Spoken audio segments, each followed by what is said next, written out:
गहन वन में सुनहरे रंग का नीरू नामक मृग रहता था। उसके शरीर से नीलम, पन्ने और मोती की तरह आभा उत्पन्न होती थी। उसके मखमल से रेशमी बाल, आसमानी आंखें और सुंदर सींग मन मोह लेते थे। जो भी उसे देखता, उसके सौंदर्य से अभिभूत हो जाता। नीरू मृग बुद्धिमान, विवेकशील और दयालु था। उसका सौंदर्य, उसके संस्कार, उसका व्यवहार उसे एक असाधारण मृग बनाते थे। उसकी सबसे बड़ी विशेषता थी उसका मनुष्य की बोली में बातचीत करना।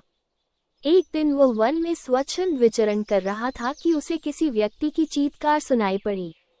उस दिशा में जाकर उसके देखा कि एक मनुष्य नदी की तेज धारा में बह रहा है। नीरू मानव स्वभाव से पूर्ण परिचित था। वो जानता था कि मानव एक लोभी और स्वार्थी प्राणी है। अपने स्वार्थ के लिए वह मानवीय करुणा का भी त्याग कर देता है।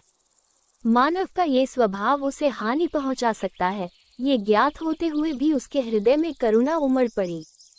अविलंब वो नदी में कूद पड़ा और तैरते हुए डूबते व्यक्ति के पास पहुंचकर बोला, मानव, मेरे पैरों को मजबूती से पकड़ लो, मैं तुम्हें किनारे ले चलूंगा। भयभीत व्यक्ति नीरू मृग के पैरों को पकड़ने के स्थान पर उसके पीठ पर ही चढ़ बैठा। इस स्थिति में नीरू मृग का तैरना दुष्कर था। इस पर भी उसने उस व्यक्ति को झटककर स्वयं की पीठ से नहीं उतारा, बल्कि संयम धारण कर कष्ट सहते हुए भी उसे पीठ पर लादकर किनारे तक ले गया। व्यक्ति के प्राण बच गए। उसने नीरू मृग का धन्यवाद देना चाहा, तो नीरू मृग बोला, मानव, अगर तू वास्तव में मेरा धन्यवाद करना चाहता है, तो अपने नगर जाकर किसी को भी मेरे बारे में मत बताना। यदि लोग मेरी विशिष्टताओं के बारे में जानेंगे, तो निस्संदेह मुझे पकड़ने की अभिलाषा करेंगे। इस प्रकार मेरे स्वच्छंद जीवन का नाश हो जाएगा। इतना कहकर नीरू मृग वन में चला गया और व्यक्ति अपने नगर। कुछ दिनों पश्चात उस राज्य के राजा की रानी को स्वप्न में नीरू मृग के दर्शन हुए। उसके सौंदर्य से मुग्ध रानी कई दिनों तक उसे अपने हृदय से निकाल नहीं पाई। उसके मन में उस सुंदर मृग को पाने की लालसा उत्पन्न हो गई और उसने राजा के समक्ष अपनी इच्छा जताई।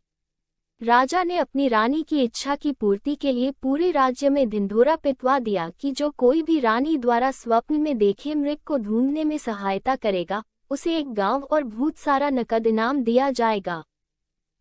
जब राजा की यह घोषणा उस व्यक्ति ने सुनी, जिसकी नीरू मृग ने प्राण रक्षा की थी, तो वह उसकी कृतज्ञता भूलकर उसी समय राजा के पास पहुंचा और नीरू मृग के निवास के बारे में जानकारी दे दी। राजा सैनिकों को लेकर उस वन में पहुंचा, जहां नीरू मृग का निवास था। उसके सैनिकों ने नीरू मृग के निवास को घेर लिया। नीरू मृग के पास बचाव का कोई रास्ता नहीं था। वो राजा के सामने आ गया। उसे देख राजा चकित रह गया। उसकी छवि रानी द्वारा स्वप्न में देखे मृग जैसी थी। उसने धनुष बाण नीरू मृग पर तान दिया। तब नीरू मृग ने मनुष्य की बोली में राजा से पूछा, राजन, तुम मुझे चाहे पकड़ो या मारो, किंतु पहले मुझे ये बताओ कि तुम्हें मेरे निवास के बारे में किसने बताया। वो व्यक्ति उस समय राजा के साथ था। राजा ने बाण की दिशा उसकी ओर मोड़ दी। उस कृतघ्न व्यक्ति को देख नीरू मृग ने कहा, निकाल लो लकड़ी के कुंदे को पानी से, न निकालना कभी एक अकृतज्ञ मानव को।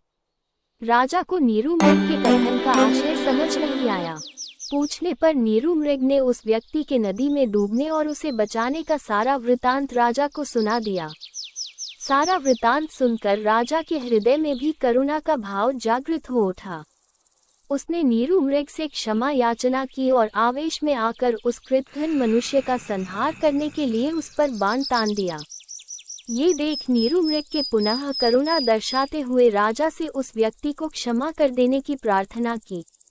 राजा ने प्रार्थना स्वीकार कर उस व्यक्ति का वध नहीं किया। अपने राज्य की ओर प्रस्थान करने के पूर्व उसने नीरू मृग को महल में अतिथि स्वरूप पधारने का आमंत्रण दिया, जिसे नीरू मृग के सहर्ष स्वीकार किया। कुछ दिनों तक नीरू मृग राजा के आतिथ्य में रहा और पुनः वन में लौट आया। सीख: दुष्ट व्यक्ति से हमेशा दूर रहना चाहिए।